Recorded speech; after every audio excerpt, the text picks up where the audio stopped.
নমস্কার, আমার নাম কুণাল কুমার সাউ।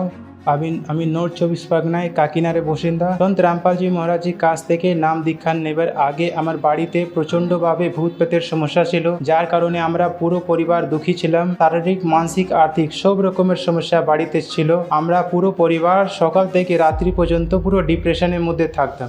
কিন্তু সন্ত রামপালজি মহারাজজির কাছ থেকে নাম দীক্ষা নেবার পর আমরা এখন সুখী আছি। আর একটা সব থেকে বড় লাভ আমরা হয়েছে আধ্যাত্মিক লাভ, যে আমরা তত্ত্বদর্শী সন্ত পেয়েছি, যেটা গীতা অধ্যায় 15 শ্লোক 1-এ বলা হয়েছে কি তত্ত্বদর্শী সন্তকে খোঁজ করো, এবং পূর্ণ পরমাত্মা পেয়েছি এবং শাস্ত্র অনুকূল ভক্তি সাধনা পেয়েছি, যেটা জগতের কারো কাছে নেই। আপনি যদি শারীরিক, মানসিক, আর্থিক সমস্যার সমাধান পেতে চান, তাহলে আপনি সন্ত রামপালজি মহারাজজির জ্ঞানটাকে বুঝুন, ওনার লেখা বই জ্ঞানগঙ্গা এবং জীবনের পথ বই পড়ুন এবং ওনার সৎসঙ্গ শুনুন, ওনার কাছ থেকে নাম দীক্ষা নিয়ে নিজের কল্যাণ করান। নমস্কার।